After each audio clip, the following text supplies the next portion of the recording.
Hypsistarians. Another important Alexandrian community were the Therapeutae. The primary source concerning them is the contemplative life by the Jewish philosopher Philo of Alexandria, c. 20 BCE, 50 CE. Coney Beer, who compares the Guild of Therapeutae to the modern Freemasons, argues that the term Therapeutae referred to a religious guild, and that Greek readers of Philo of Alexandria would have viewed the fraternity as a guild or collegia in the Alexandrian Roman sense. 22 The Therapeutae devoted themselves to contemplation of the magical names of God and to mystical allegories of Scripture, in which they utilized gematria and Pythagorean numerology. 23. Philo maintained that the Therapeutae, above all, desired to see, or to have a vision of, the true being. In their night rituals, like the Bacchic and Corybantic ecstatics, notes Philo, they continue in their possession until they see the object of their desire. Philo describes their ceremonies. Thus they continue till dawn, drunk with this drunkenness in which there is no shame, then not with heavy heads or drowsy eyes but more alert and wakeful than when they came to the banquet. They stand with their whole faces and bodies turned to the east, and when they see the sun rising they stretch their hands up to heaven and pray for bright days and knowledge of the truth and the power of keen-sighted thinking. And after the prayers they depart each to his private sanctuary once more to ply the trade and till the field of their wonted philosophy. 24. According to the Greek mythology, the Corybantes were the armed and male dancers carrying shields who worshipped the Phrygian goddess Cybe with drumming and dancing. The Corybantes were the offspring of Apollo and Muse Thalia or Rydia, Rentia. In some accounts, they were described as the children of Athena and Helios. Some call the Corybantes sons of Cronus, but others say that they were sons of Zeus and Muse Calliope. 25 The Corybantes' counterparts are the Curides, 9 dancers who venerate Rhea, the Cretan counterpart of Cybe. In the telling of Zeus's birth in Hesiod's Theogony, when great Gaia came to Crete and hid the child Zeus in a steep cave, beneath the secret places of the earth, on Mount Aegaeon with its thick forests. There the Cretan Curides' ritual clashing spears and shields were interpreted by the Greeks as intended to drown out the infant god's cries, and prevent his discovery by his father Cronus. Corybantes also presided over the infancy of Dionysus, another god who was born as a babe, and of Zagreus, a Cretan child of Zeus, or child doublet of Zeus. The cult of Cybe was taken over from the Persian worship of Anahita in Cappadocia, now east-central Turkey. Known as the Magna Mater, the Great Mother, Cybe, identified with Venus and worshipped as the goddess of fertility, but also as the mistress of the wild beasts, was taken over from the Persian Anahita. Ultimately, she was Ishtar, who like Cybe, was often accompanied by a lion. The consort of Cybe was Attis, known as Tammuz, or Adonis, named after the Phrygian name for goat. 26 By 200 BC, the cult of Magna Mater and Attis were introduced into the Roman pantheon and were considered as Roman gods. Their cult seems to have been encouraged especially under Emperor Claudius about 50 AD. On the Day of Blood, some celebrants flogged themselves until they bled and sprinkled their blood upon the image and the altars in the sanctuary, while others are said to have imitated Attis by castrating themselves. The cult of the Magna Mater also involved a ritual called the Taurobolium, where a bull was sacrificed above a pit into which a devotee descended, and was drenched in its blood, as a form of baptism. Strabo noted that Pindar, like Euripides, regarded the rites of Dionysus as substantially the same as those performed by the Phrygians in central Anatolia, in honor of Cybe. The festival known as the Bacchanalia took place in Attica and Rome in honor of the god of Dionysus, known to the Romans as Bacchus. Originally restricted to women, the festival involved drinking, dancing, masks, and a procession in which the phallic image of the god was carried on a ship on wheels. The festival was prohibited in Rome in 186 BC, perceived as a threat to public order.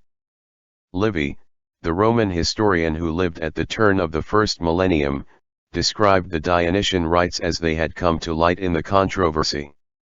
When wine had inflamed their feelings, and night, and the mingling of the sexes and of different ages had extinguished all power of moral judgment, all sorts of corruption began to be practiced, since each person had ready to hand the chance of gratifying the particular desire to which he was naturally inclined.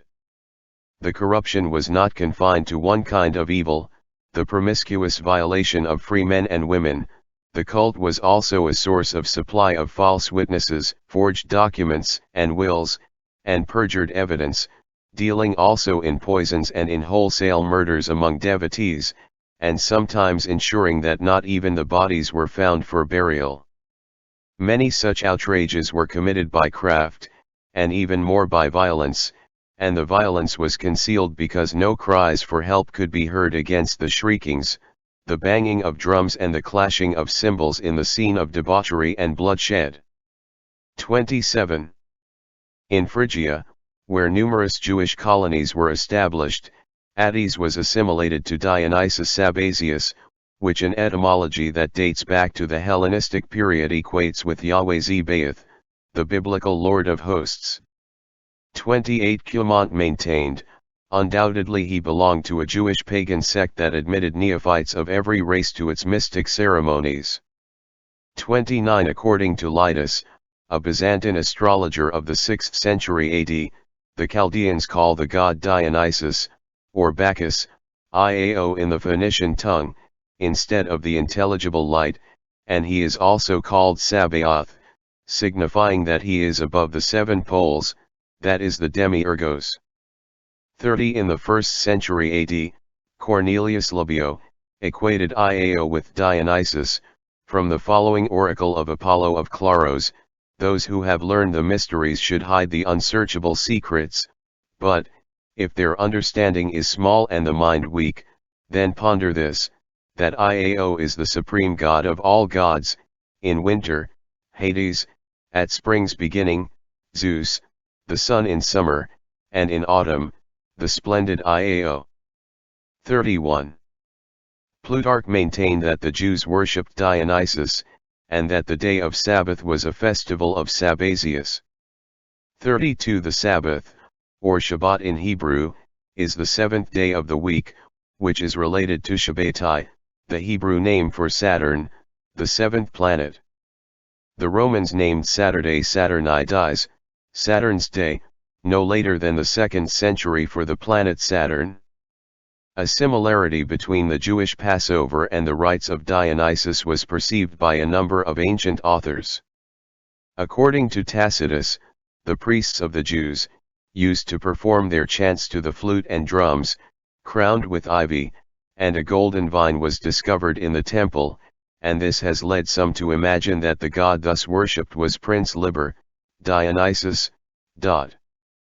33. In a dialogue, Plutarch presents several speakers enjoying a symposium and discussing the identity of the Jewish god. One of the speakers, Moegens, proposes that there is reason to equate the Jewish god with Dionysus.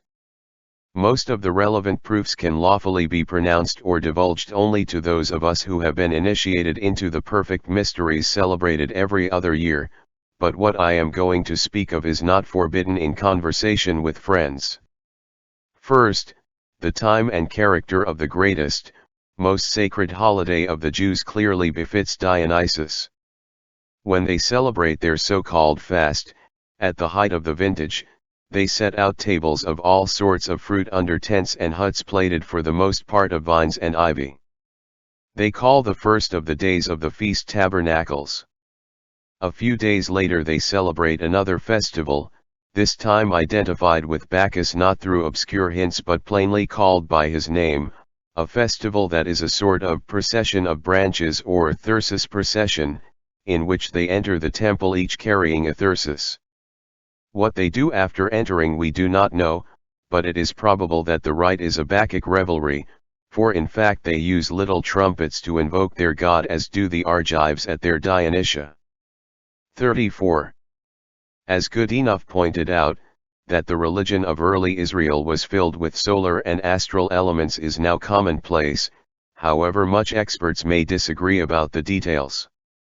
35. While Orthodox Judaism never condoned the practice, there are numerous references to astrology in the Talmud, and indisputable evidence of Jewish astrology has now been provided with the discovery of the Dead Sea Scrolls.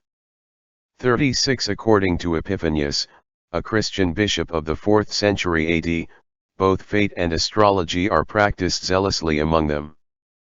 37.